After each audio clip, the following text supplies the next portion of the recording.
Hello and welcome. We will be analyzing Jen McCabe's testimony regarding the How Long to Die in Cold search she made the morning at 2:27 in the morning John O'Keefe died. And I will be showing her testimony regarding the search, and then I will be showing the testimony of the expert witness who essentially discredits Jennifer McCabe's testimony. So let's listen to Jennifer McCabe first, and then let's listen to the IT expert who discredits her.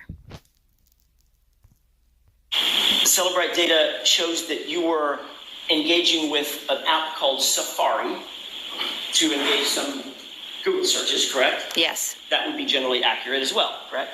Yes. So, after you opened up Safari, you indicated that you Google searched something about Ozone basketball. Is that right? Yes. That was sometime after 2 a.m., right? Yes. What was so important about Ozone basketball at 2 a.m. that it couldn't wait until the morning? Why did you search it then? Well, first I would... She glances to the right before she answers the question. And if you were watching the trial, you will know that the prosecution is sitting in front of the defense because it is such a small courtroom. And the prosecution is in the front row. So I just wonder who Jen looks at to the right in the front row before she answers Attorney Jackson. Home, I was wide awake, and I had been texting about a basketball chat, and basketball was clearly on my mind. My daughter had been invited to join a team. I didn't... That's an odd way to answer that question. Basketball was clearly on my mind, like, because I'm searching it, so it's clearly on my mind. Like, okay, all right, Jen. Know much about the team, so I just was like Googling to see, because the woman who had given my daughter the offer had wanted an answer. So you say that basketball was on your mind, correct? Yes. Was there anything else on your mind in that early morning hour time frame? Don't believe so.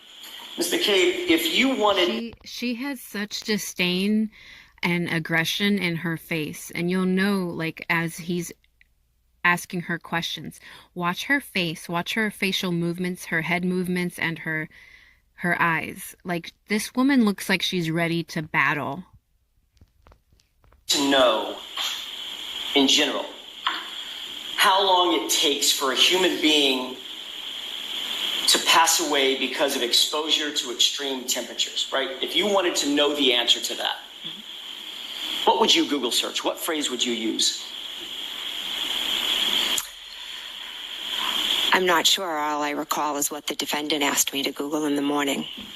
And that's such a crock of shit to do the search in your own home, Jennifer McCabe, based on your cell phone data. You were home after 2 a.m.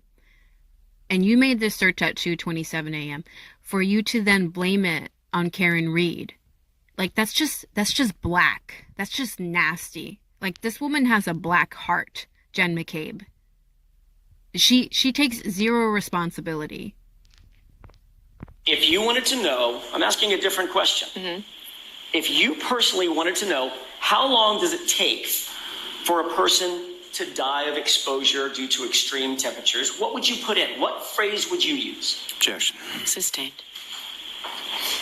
Well, we don't have to guess at the phrase that you would use if you wanted to know something about dying of hypothermia, do we? Because you actually Google searched it. Objection. Sustained. Ask that differently, please. Did you, in fact, use a phrase to Google search how long it takes for someone to die of extreme temperatures? I did in the morning at the request of your client. Okay. And what phrase did you... And both times she's referring to Karen Reed as the defendant and as your client. Like, Jennifer doesn't care that Karen Reed has a name. She's dehumanizing her and just referring to Karen Reed as titles. The defendant, your client. Like, didn't you fucking know John O'Keefe, Jen McCabe? Wasn't John O'Keefe your friend whom you loved? Isn't that what you said on the stand? But his girlfriend is just the defendant and your client. Karen Reed doesn't have a name, Jen McCabe? Use. I'm not sure. Really? Correct. I was 2.5 years of this, you don't know the phrase that you used? Objection, Your Honor. There's so many lies and misconceptions on social media. No question. You see that? She takes the opportunity to bring up social media. Like, that's what she's really fed up about. She's fed up that her reputation has been blown out and destroyed because of her own actions that she's refusing to take responsibility for. Woe is me. I'm Jen McCabe. I made this search at 2:27 a.m. in the morning, hours before Karen Reed called me and told me that John O'Keefe was missing. Woe is me. I'm Jen McCabe, and the whole social media is after me. Like, yeah, for a reason, Jen McCabe. For a reason. Take some fucking responsibility. Apologize. Okay. Are you telling extreme temperatures? Just a lot I of it. did in the morning at the request of your client. Okay. And what phrase did you use? I'm not sure. Really? Correct. I was 2.5 years of this, you don't know the phrase that you used? Objection, Your Honor. There's so many lies and misconceptions question. on social media. And by this point, she knows what phrase she used because, again, to her, it's all over social media. So many lies and misconceptions. But she knows the phrase, but she doesn't want to answer the question. She's being difficult on purpose. Yeah. Question. I apologize. Okay. Do you see that? I'm going to rewind it. Okay. And what phrase did you use? I'm not sure. Really? Correct. I was 2.5 years of this, you don't know the phrase that you used? Objection, Your Honor. There's so many lies and misconceptions on social media. No question. I apologize. Okay. Look at how she apologizes. That's such a robotic apology, and it's also rather aggressive if you watch her mouth and her eyes. It's so disingenuous. Oh, I apologize, looking straight at Jackson with murderous eyes. That's not an apology. This woman is a female dog. Are you telling me you don't remember what Google search you put in? Karen was screaming. My hands were shaking, and she was saying, Google hypothermia, how long does it take to die in the cold? And what phrase? She says that with a straight, blank face. Almost sociopathic. To be like, to stare straight at someone blankly and not change your facial expression. To speak a lie that you know is a lie. That takes balls. Did you put in your phone? I'm just asking you to say it. Why don't you show me it? You literally don't remember? She's battling with the lawyer. She's not answering questions, and the judge, Bev Canoni, is not holding Jen McCabe accountable. The judge should have stopped Jen McCabe right then and there and said, you can't ask him questions. Only he can ask you questions. Please calm down and answer the questions. Again, she was screaming, Google hypothermia, how long does it take to die in the cold?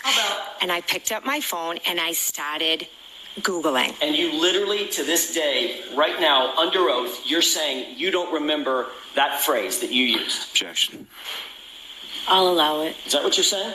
I'm saying that at her Do you remember it or do you not, Miss McCabe? That's a simple question. that morning, I don't remember specifically what I Googled, but I do know what you've put out to the social media. How about this? Hoss long to die in cold.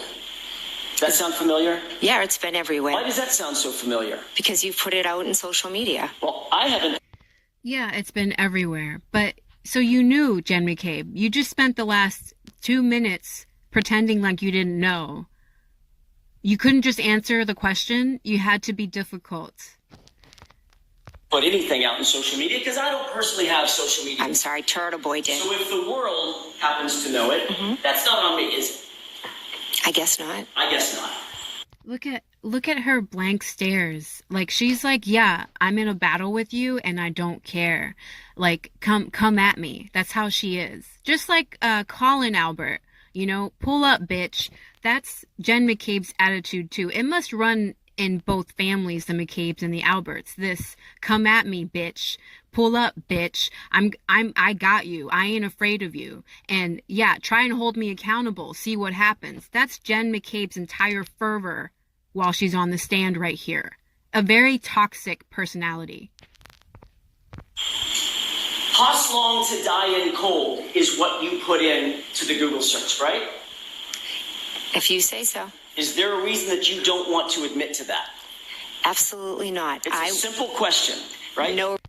Is there a reason you don't want to admit to what you searched, Jen McCabe? Because you've been avoiding answering the question with a simple yes or no answer this entire time. You are wasting everyone's time. You're wasting the jury's time. You're wasting the court's time. You're wasting the Alan Jackson's time. And again, notice that the judge is not holding Jen McCabe accountable. Beverly Cannoni, the judge who's supposed to have control of her courtroom, doesn't give a fuck that Jen McCabe is running this courtroom right now. Reason. So say it.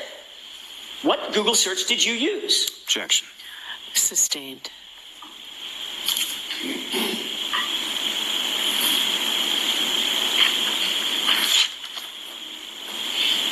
You were seeking, at some point, to Google how long to die in the cold, correct? Correct. And you made a mistake and mistakenly typed Hoslong to die in cold, correct? If you could show me it, I'd appreciate it. You later Google searched. May I approach, Your Honor? Yes.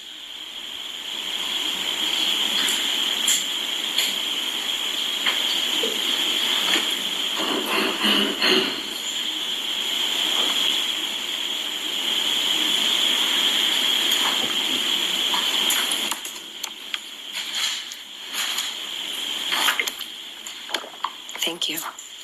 While she looks at that, Mr. Jackson, can we bring our clerk back upstairs?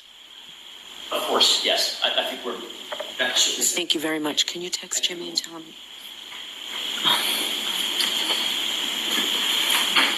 Take a look at that report and tell me if that refreshes your recollection.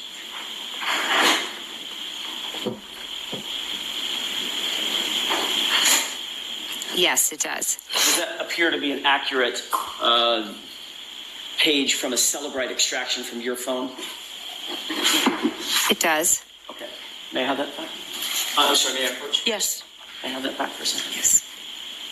Did you see the actual search phrase? Yes. Does that now refresh your recollection? Yes. But I'd like to have this marked as next in order. Exhibit, please. Is there an objection, Mr. Lally? No, Your Honor. Jim?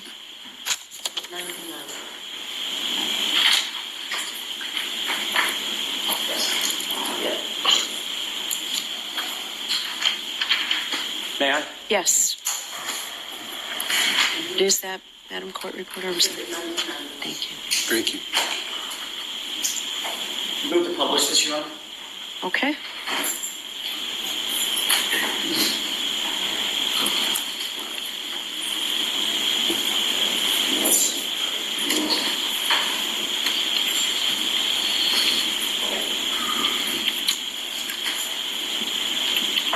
Does this appear to be the document that was just marked as Exhibit 99? Yes. I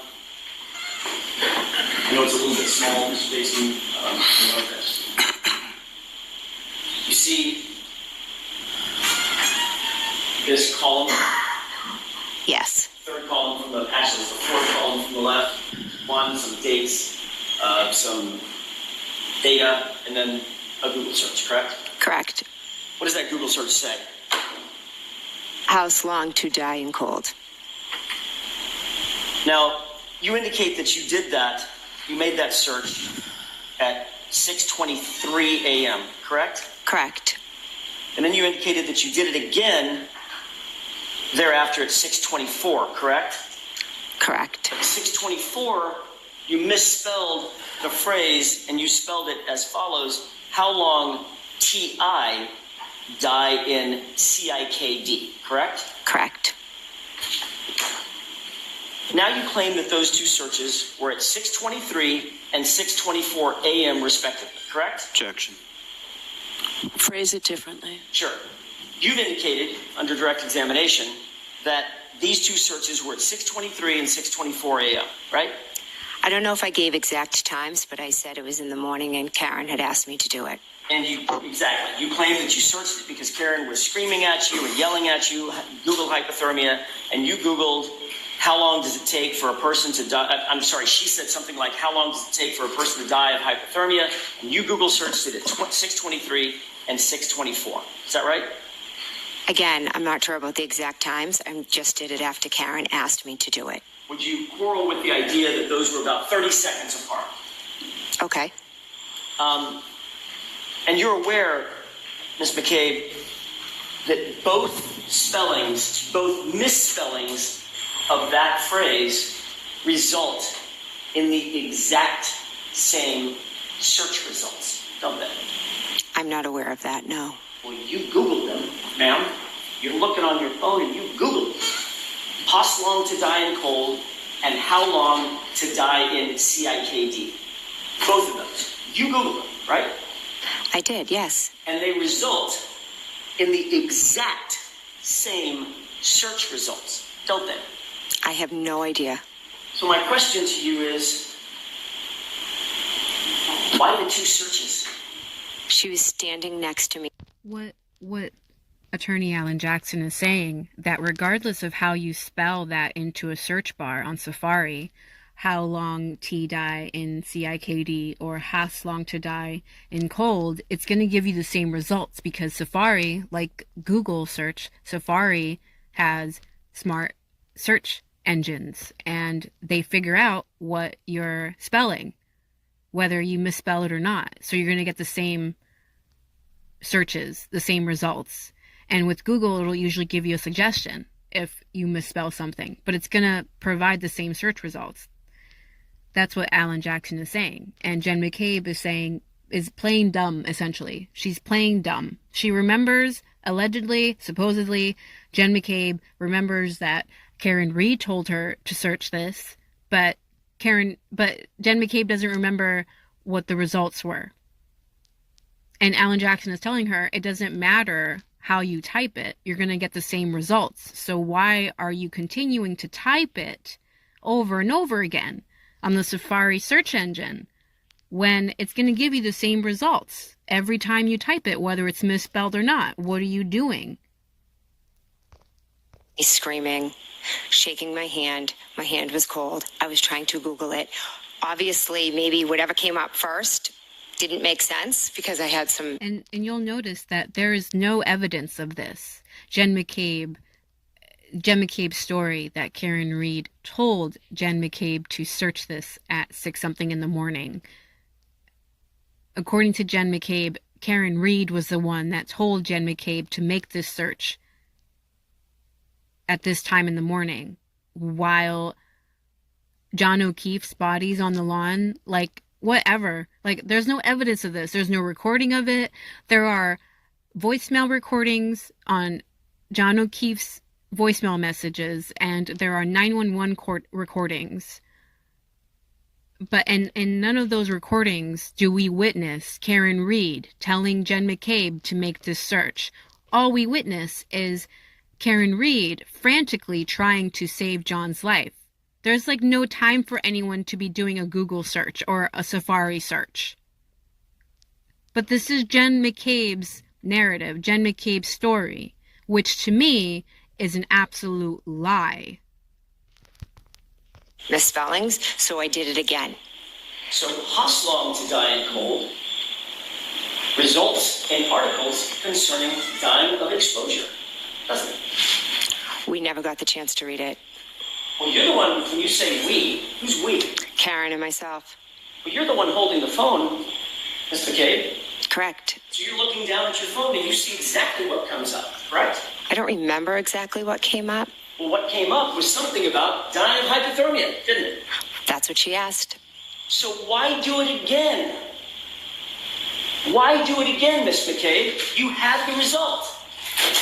Why the second search? I cannot answer that beyond telling you that my hands were frozen. She was shaking me and screaming at me. Woe was me, Jen McCabe. I'm trying to help. I'm doing this Google search, when in fact, all we have evidence of, and during this time, when Jen McCabe and Carrie Roberts and Karen Reed are in that car and they come upon John O'Keefe's body on Brian Albert's lawn, all we have evidence of during this time is that Jen McCabe is sitting comfortably in the SUV on the phone with 911, also intermittently making phone calls to Nicole Albert, who's inside the house. Knowing full well that John O'Keefe is dying on her front lawn, Nicole Albert doesn't bother to come outside to help. Neither does Brian Albert. That's what we have evidence of. We don't have zero evidence of Karen Reed telling Jen McCabe to make that search. Jen McCabe is lying. And you see the time, let me scroll up, please. According to this Celebrate data, you see this first search that says hospital for dying cold? I do. What's that time?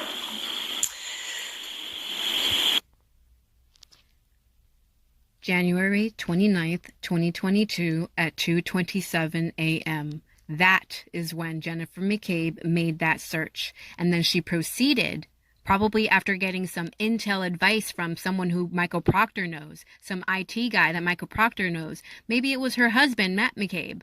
Maybe Matt McCabe is also an IT expert or knows somebody. But clearly, hours after making the first search at 2:27 a.m., Jen McCabe is somehow informed, or Jen McCabe herself knows, that if she makes another search identical to the one she made at 2:27 a.m., it will confuse people looking at the cell phone data. It's an attempt to obfuscate the cell phone data. But a real cell phone data expert will not be fooled. But you'll notice that the experts in the prosecution side who talked about this, about the data on Jen McCabe's cell phone, were confused, as in they weren't real experts. The only real expert was the one on the defense's side. You've got the, it's right over at 2:27.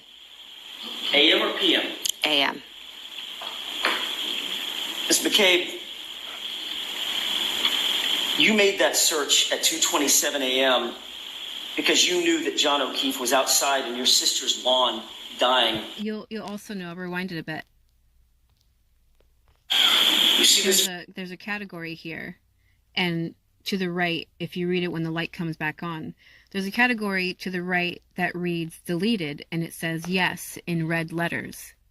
That Jennifer McCabe had deleted this search. She didn't delete the other ones, you'll notice, but she deleted the one for 2:27 a.m. First search that says hospital for dying cold? I do. What's that time? You've got the, it's right over at 2:27. AM or PM? AM. See, if you look at the categories, timestamp, source, value, parameters, origin, service identifier, and deleted, this search was deleted at 2:27 a.m. by Jen McCabe. Ms. McCabe, you made that search at 2:27 a.m. because you knew that John O'Keefe was outside in your sister's lawn dying in the cold, didn't you? Absolutely not. I did not make that search at that time. No. Realized the next morning, after John was discovered, after 6 a.m., that you had an incriminating search on your phone, didn't you? Absolutely not. To cover your tracks. Jennifer McCabe is such a horrific liar that she would rather pin it on this woman. She would rather say, I didn't make that search at 2:27 a.m. I made that search after 6 a.m. when this woman, Karen Reed, told me to. And she was yelling at me and my hands were shaking and it was cold and I kept misspelling it and I kept searching it unintentionally. That's Jen McCabe's version of what happened. Spoken like a true liar. You searched it again in order to overwrite the original search at 2:27, correct? Again, absolutely not. But you were nervous. She looks to the jury. Again, absolutely not. Like, she's no longer in, I'm gonna beat your ass, Alan Jackson. She's no longer in that fervor. Now she's like pleading with the jury. Don't believe your eyes. Don't believe what you're seeing. This cell phone data is a mistake. It's not true. Like, don't believe the fucking evidence. Don't believe the science, jury. I am so innocent. Just look at me. And you screwed it up. So the first search you made at 6:23 was Hoslong to die in CIKD, wasn't it? No. When you see the search, right there, correct?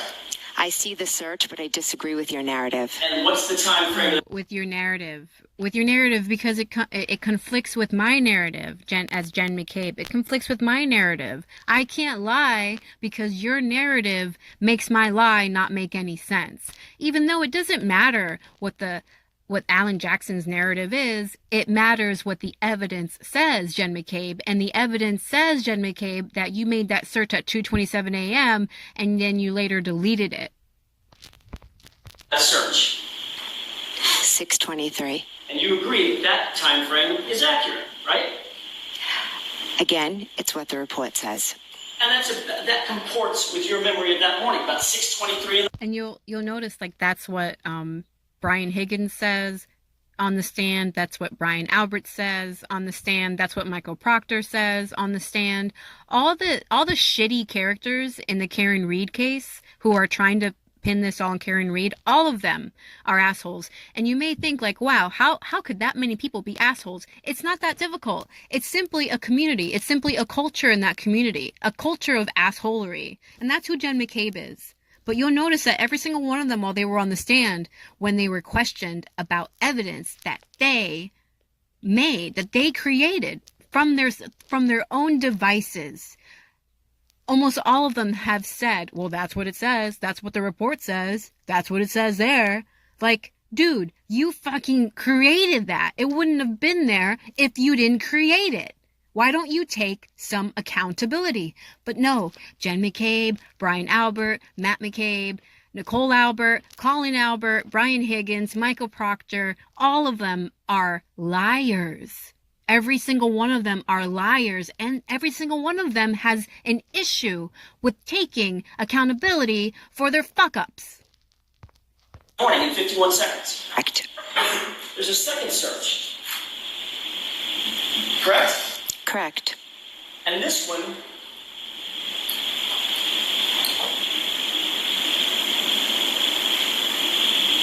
at 6:24 says Hoslong to die in cold. 6:24:16, correct? Correct. I'm sorry, 18. I was not that great. And that comports with your memory as well. I remember Googling it at the request of the defendant. Yes. About 27 seconds apart, correct? Yes.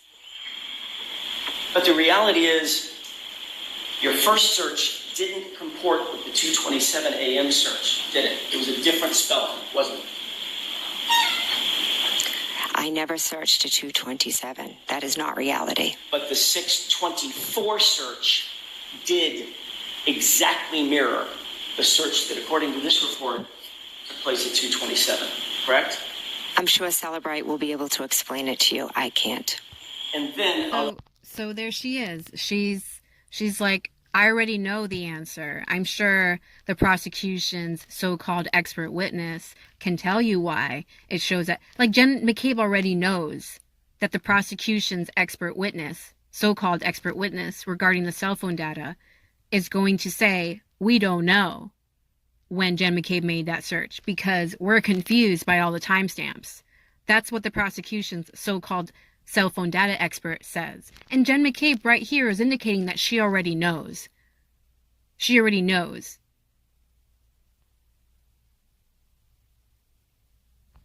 And she's not even answering the question. And again, Bev Canoni is not holding her accountable.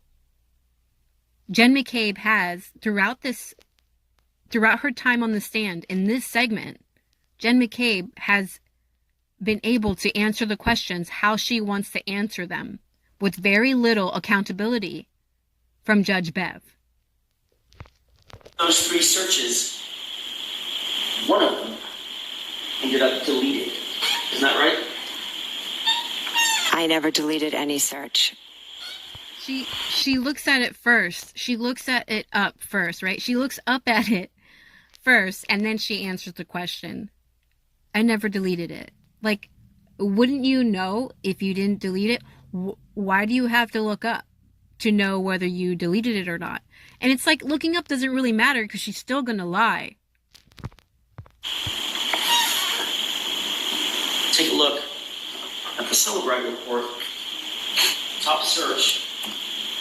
And the column marked deleted. What do you see? I see a yes. Indeed.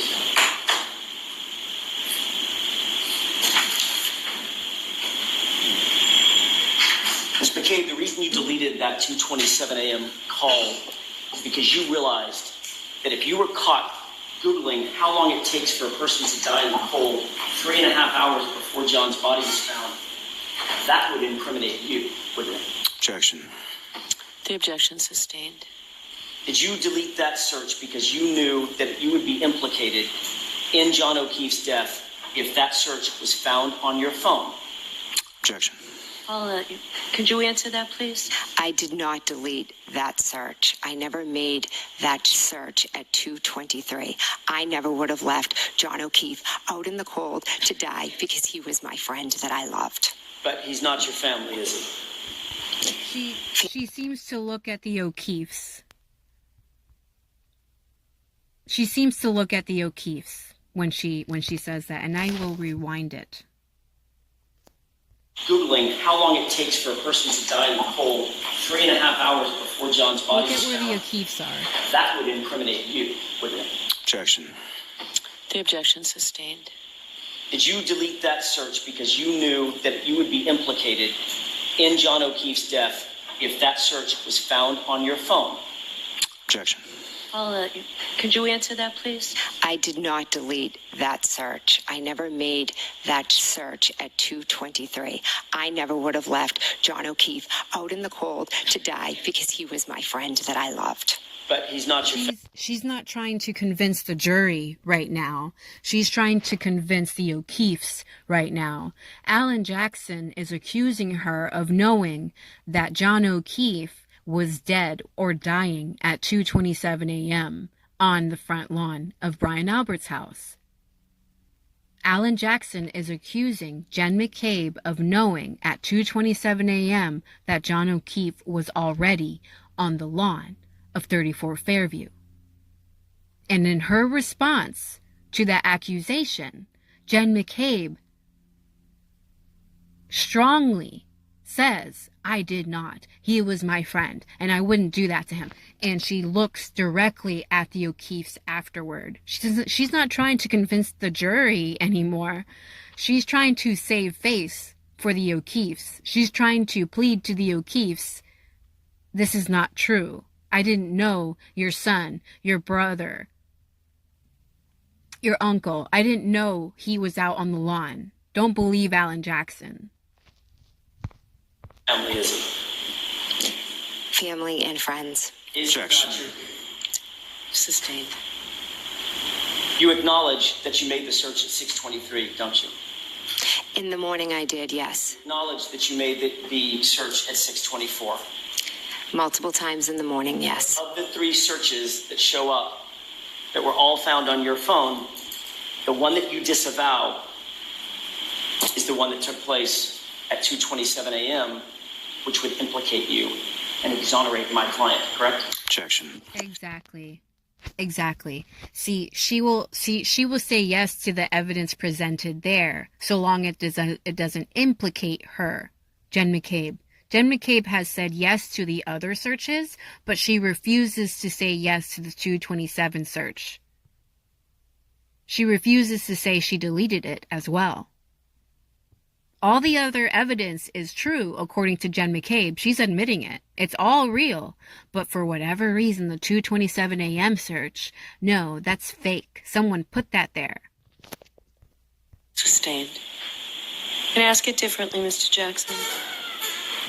Of those 3 searches, there was only one marked deleted. Isn't that right? Correct.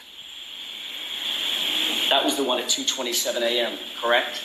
I wouldn't even know how to go in and delete a That's not what search. I asked you. The one according to the Celebrite report that was deleted, the one at 2:27 a.m., correct? Correct.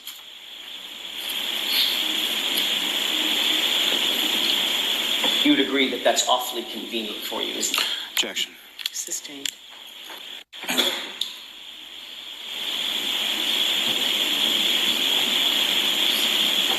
Now, with reference to you get home from Fairview around So this is Adam Lally now. 2 a.m. or somewhere in that time frame. You go up to bed and you do some searches on your phone, correct? Correct. And so there's a Safari tab or application on your phone. That's where you access Google. Yes. Is that typically where you would access Google? Yes. And you were looking at Ozone basketball. You're also looking at Hockamock. Is that right? Objection. Sustained. What, if anything else, were you looking at beyond the Ozone basketball you talked about?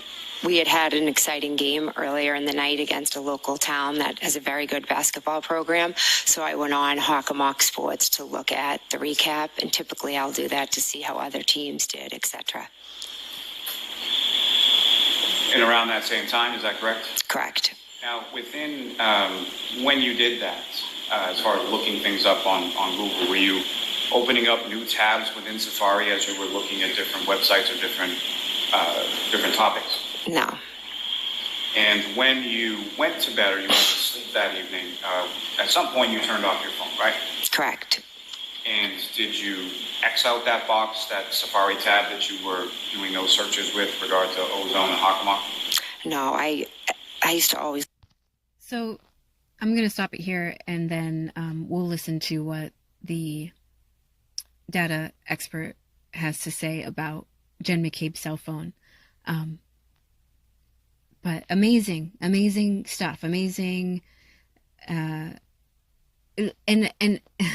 you can just look. Okay, I'm leave gonna my tabs open and my kids would yell at me. As far as having multiple.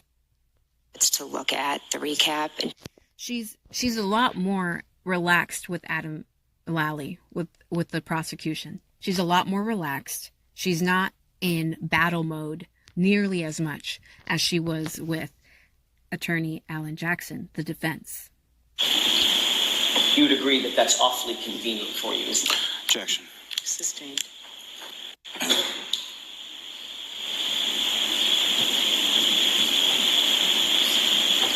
Now, with reference to you get home from Fairview. Just gonna see this real quick. And around that same time, is that correct? correct. Now, within when you did that, as far as looking things up on Google, were you opening up new tabs within Safari as you were looking at different websites or different topics? No. And when you went to bed or you went to sleep that evening, at some point you turned off your phone, right? Correct. And did you X out that box, that Safari tab that you were doing those searches with regard to Ozone and Hockamock? No, I used to always leave my tabs open and my kids would yell at me. As far as having multiple tabs open, is that correct? Drains my battery, etc. Yes. So then, flash forward to sometime after 6 a.m., you're on the side of the road and the defendant asks you to conduct or look up something with regard to hypothermia or how long to die in the cold, correct? Correct.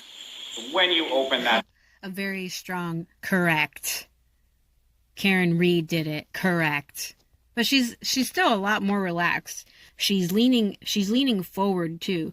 During Alan Jackson's examination of her, she was sitting straight and like ready to battle. Now she's disarmed. She's clearly disarmed. She's just leaning in, relaxed, and answering him rather calmly. I don't see any disdain on her face for Adam Lally. When you go into Google, did you open up a new tab, or did you just sort of go into what you had already open in the Safari tab? I went to what I already had opened. And that's where you perform the search, is that right? Excuse me? That's where you perform the search that you were just being asked about? Yes. And you never made any search like that at 2:27 in the morning, correct? I did not, no. Now, So that's nice. This is Adam Lally's way of just giving her an opportunity to tell the jury she didn't make that search. It's like, yeah, just go ahead and lie to the jury again. Go ahead, Jen McCabe. You want to lie to them again? Yeah, I'll lie to them again. Okay, good. There you go. There's your opportunity. All right, I never made that search at 2:27 a.m. Never. So she lies to the jury multiple times.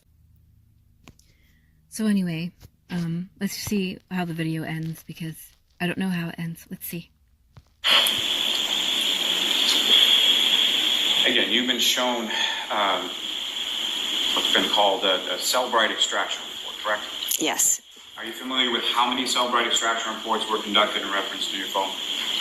I think a couple. I'm actually not sure. And prior to January 29th, 2022, had you ever seen a Cellbrite extraction report? No. As you sit here today, do you even really know what that is? Not really, no. Do you know what a wall file is? No. Do you know what an SQLite database is? No. Do you know what a knowledge profile C database is? No. Do you know how information is stored and kept within your cell phone? No. This is stupid. This is really stupid. Like it's Adam Lally's attempt to say, see, Jen McCabe doesn't know how to delete stuff from her cell phone. She doesn't know all these other things related to cell phone data. So how could she possibly know how to delete a search from her cell phone? I call bullshit.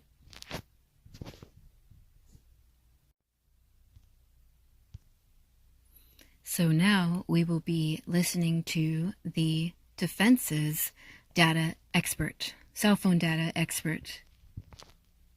Nothing but the truth, so help you God. I do. Thank you. Good afternoon.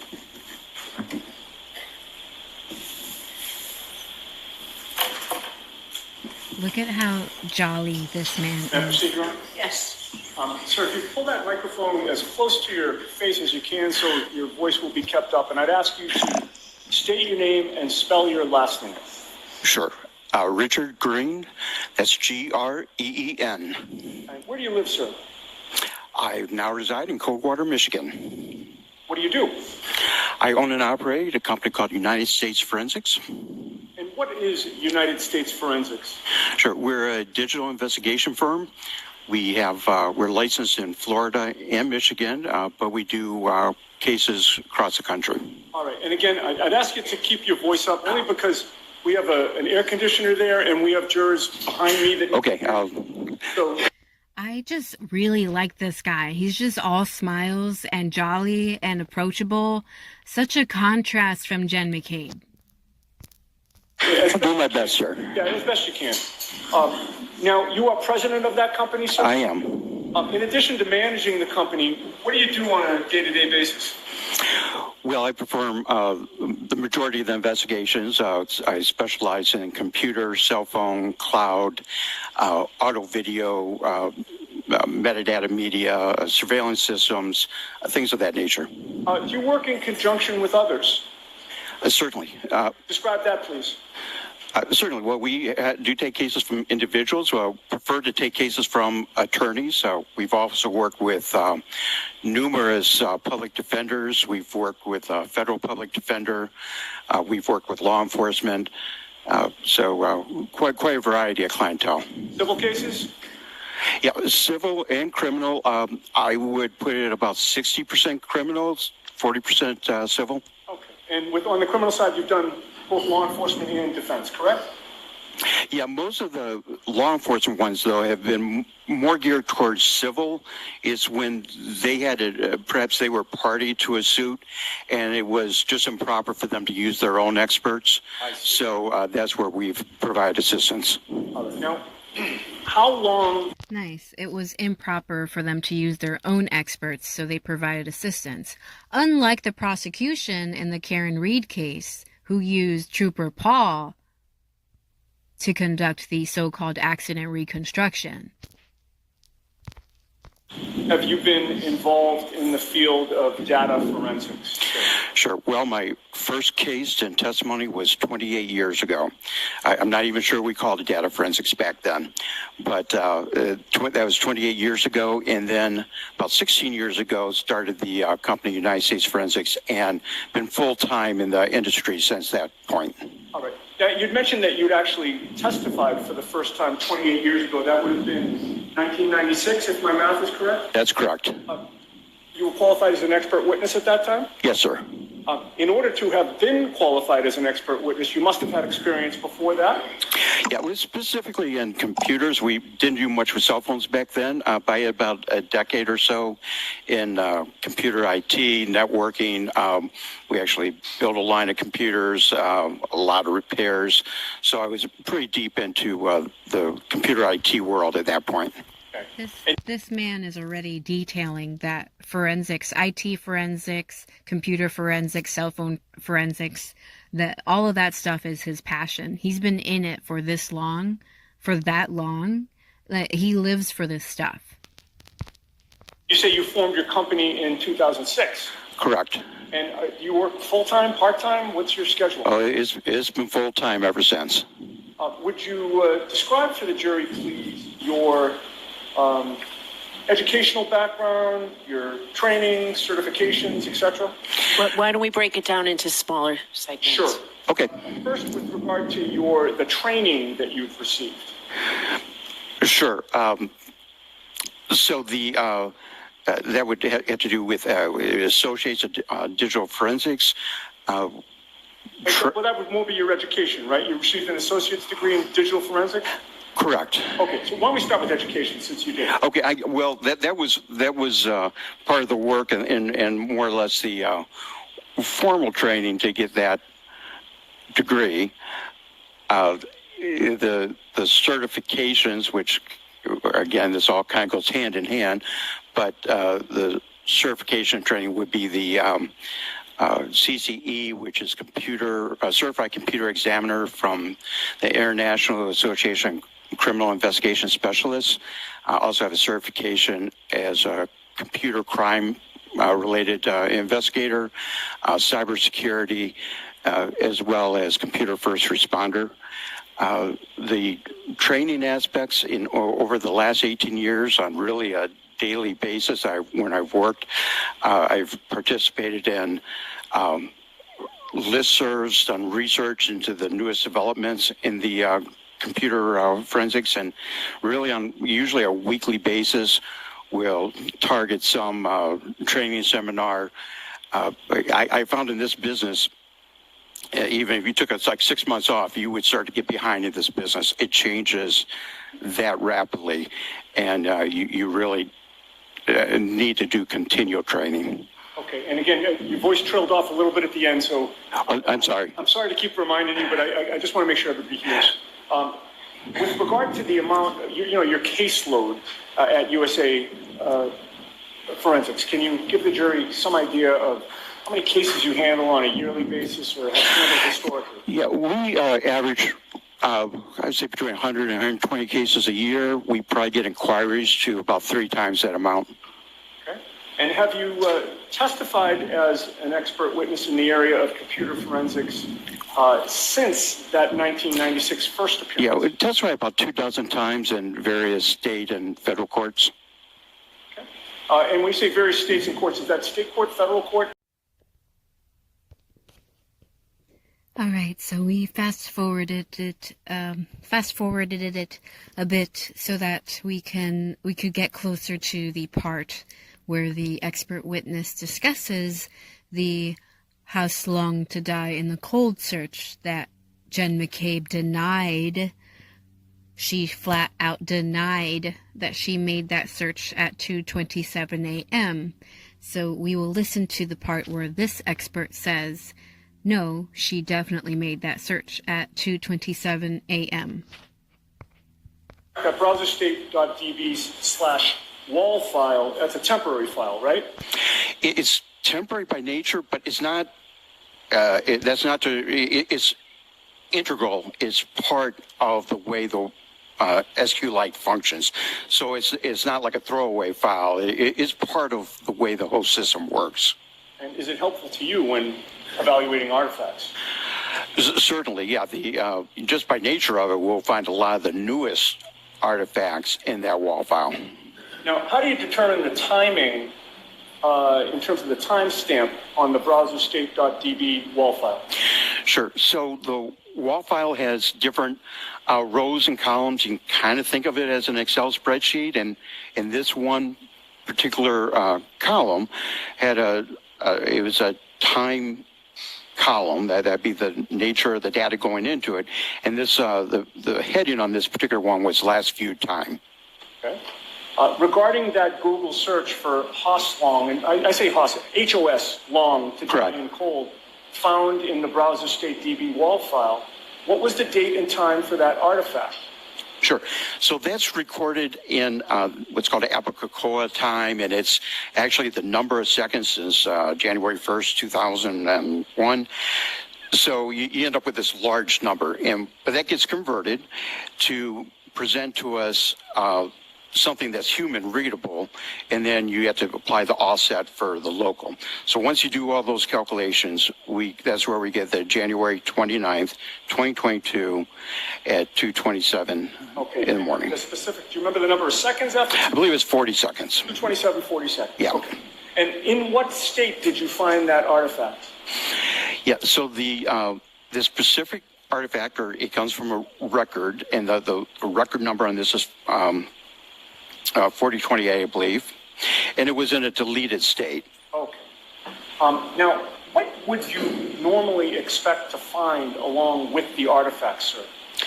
So you'd have the date and time, the URL, which the way the URL presents itself, we know that as a Google search, but you also see a history of other places that tab has been. And with this particular artifact, did you learn the full internet history of websites related to that record? No, that wasn't possible. We were only able to get the one website. I would say. And I'm sorry. I'm sorry. Go ahead. Interrupted you. Sorry. Well, no. So we definitely got the one artifact, the Google search, and we have the time related to it, but we do not know everywhere else that tab had been. What significance was there to you about the fact that the full internet history related to that record could not be recovered? Well, I wanted to do a little deeper dive into that, and so I used some various other database specific tools. One was called Belkasoft X, which has an excellent database viewer in it. Sanderson Forensics, which is known to specialize in this type of work, and ArtX? I'm sorry? ArtX? You saved me. Yes, ArtX, which is a program known in the community for research. And how did you sort of cross-reference the three of those together? How did you use them? Yeah, so all three of those tools, along with Axiom and Cellbrite, which I did, they do have a low-level SQL viewer as well. So I looked at the data with all five of those tools, and I found it to be consistent amongst all the tools. Wow. So that is compelling that this IT expert witness, used 5 different programs to decipher and extract the cell phone data from Jen McCabe's cell phone, and he found that all 3 of the programs gave him the same result. Like, that is a scientific, that's a scientific method right there. He tried 5 different programs and they gave him the same result.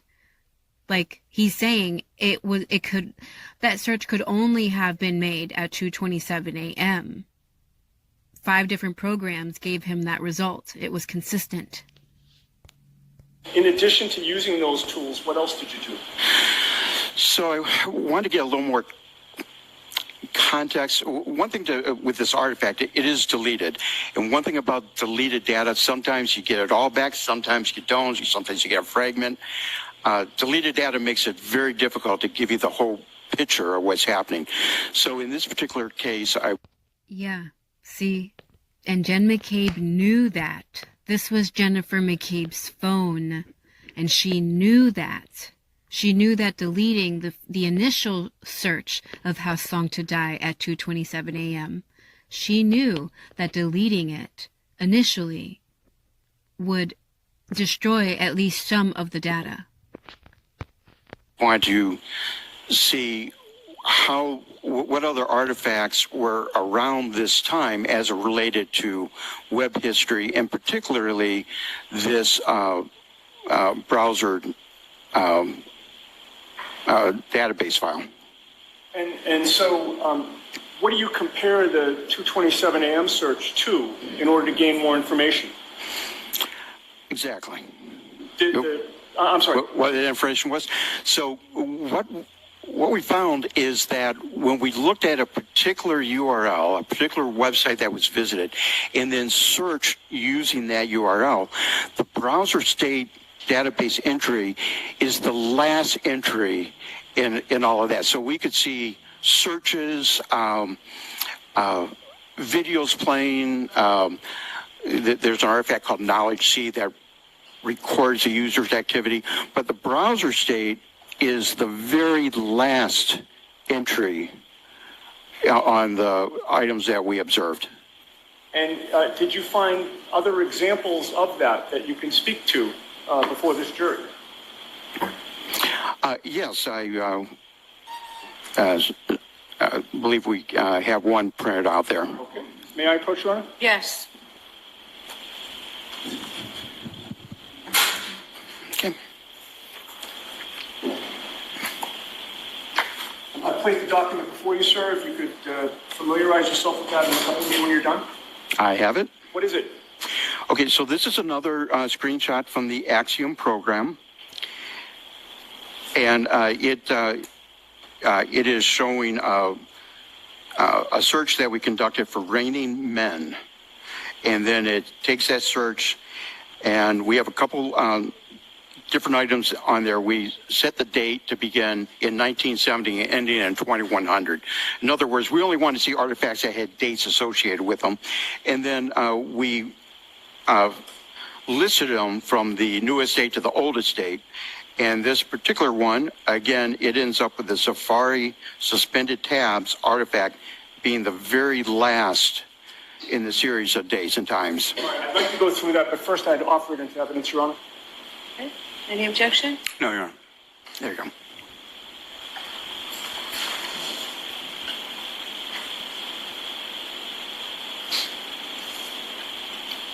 It's 6:54. And with the court's permission, may it be published, Your Honor? You want this? Yes. Okay. Okay. Okay. So we have a number of columns here. Could you explain to the jury what's going on with that exhibit? Certainly. So I'm gonna switch glasses back here. Forgive me. Do you need the light on, sir, or are you okay? No, I'm fine, Your Honor. Okay. Thank you much. I can certainly do this. So we are looking at here web-related history, and also I have the filter turned on for application usage because there are some log files, sort files that the iPhone keeps track of to record user interactions, and that can give us a idea of the history as well. And then, as I mentioned, we have it filtered so that it's only showing dates, that dates existed, and we took the earliest possible date to a date way in the future.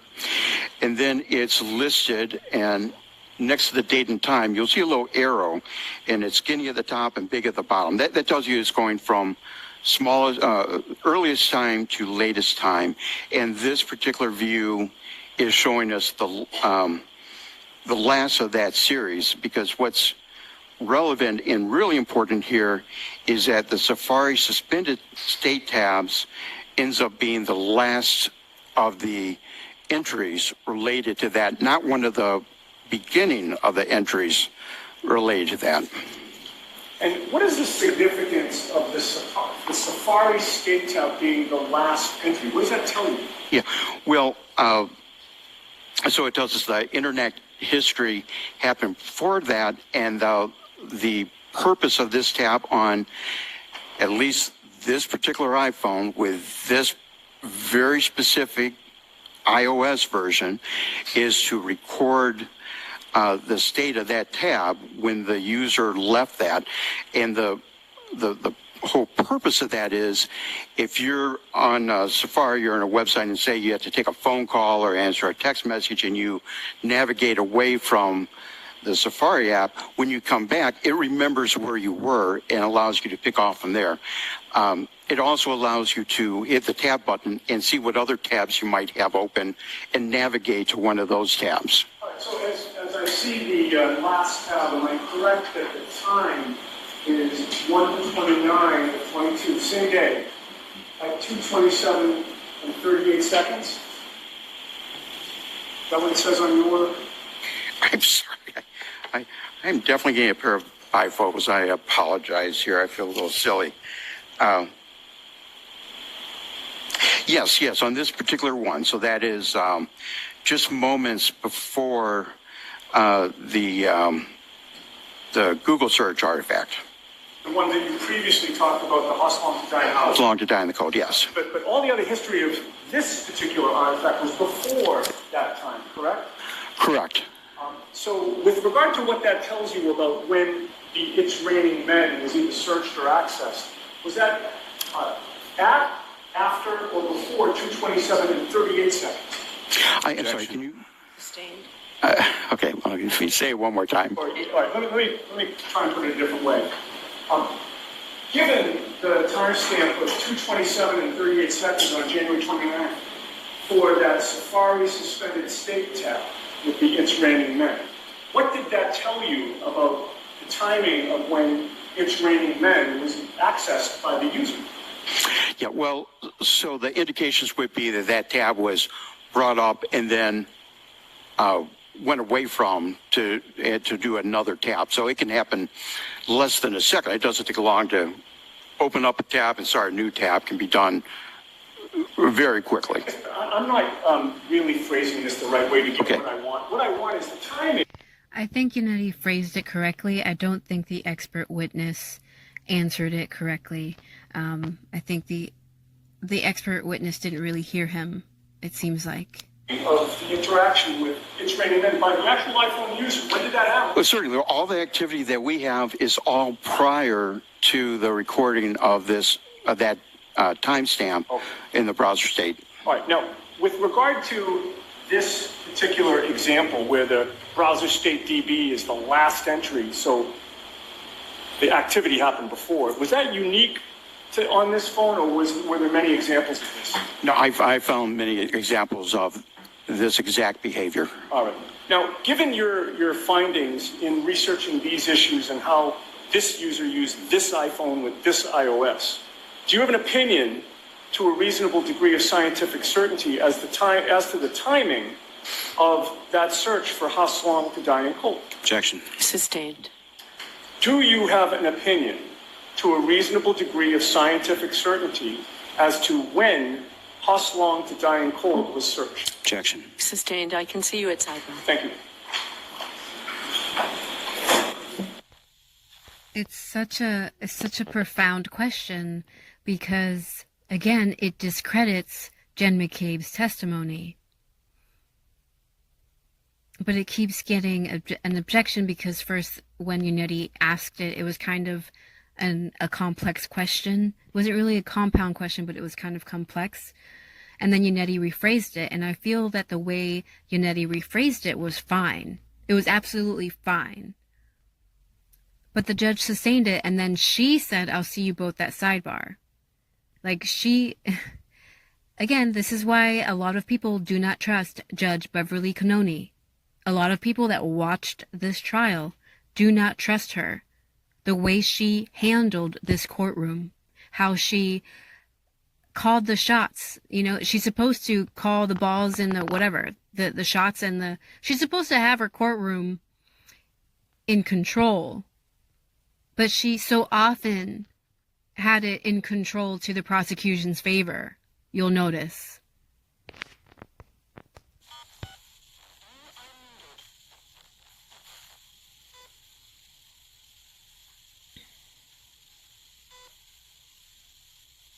So right now it's muted.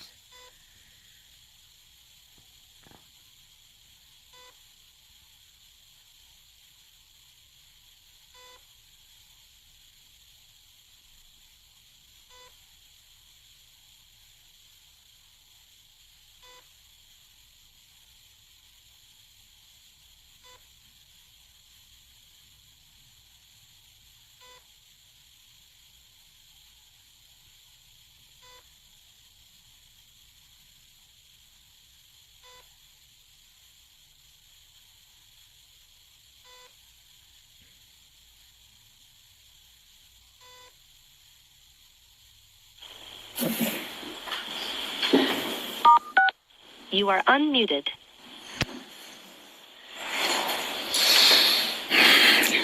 Do you have an opinion as to the timing of that first search for Hoslong to die in cold?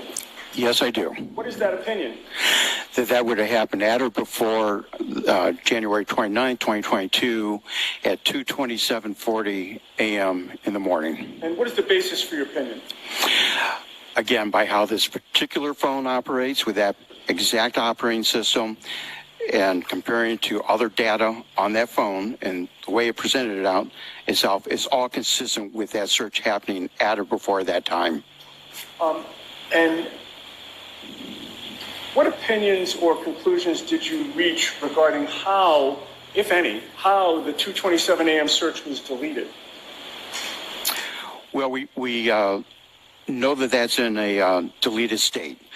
And importantly on that phone is when I say, I keep using the proverbial we, I found a lot of other that would have been used or deleted artifacts between the midnight and the early mornings on January 29th, 2022. Okay. Are you aware of any internal mechanisms that could have caused that deletion?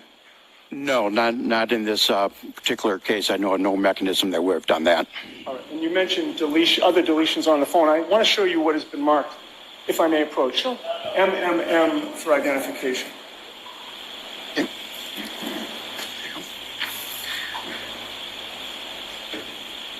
Do you recognize what I placed before you, sir? Yes, sir. What is it? Okay, this is from Cellbrite. It's a program, again, like the Axiom that processes data. And this is this lists out a 623. This lists out a deleted call record. Okay. Are you able to see from that record to whom the call was placed? Yeah, well, we have the number, and I won't necessarily read it out loud here, but through searching, and this is from the phone of Jennifer McCabe, but through searching for that the number, I was able to see that it went to. You want me to say the name? Sure. Yep. Uncle Brian A. Oh. I would offer that into evidence, Your Honor. Same objection as before, Your Honor. As when this was, may we approach? Okay. So I will leave it there, and I will leave the original links to both videos in the description below. So just point to be observed here is that Jennifer McCabe very clearly said she never made the search at 2:27 a.m. And it was important to her that she looked at the O'Keeffes when she said it. But this expert from the defense team, who is well credentialed and qualified to do this job, and he used applications and programs specific to Jennifer McCabe's phone and operating system. unlike the prosecution, who did not use programs specific to Jennifer McCabe's phone and operating system. The defense went above and beyond to prove that Jennifer McCabe made that search at 2:27 a.m. despite Jennifer McCabe's blatant lying, psychopathic lying, in my opinion. So anyway, thank you so much for watching.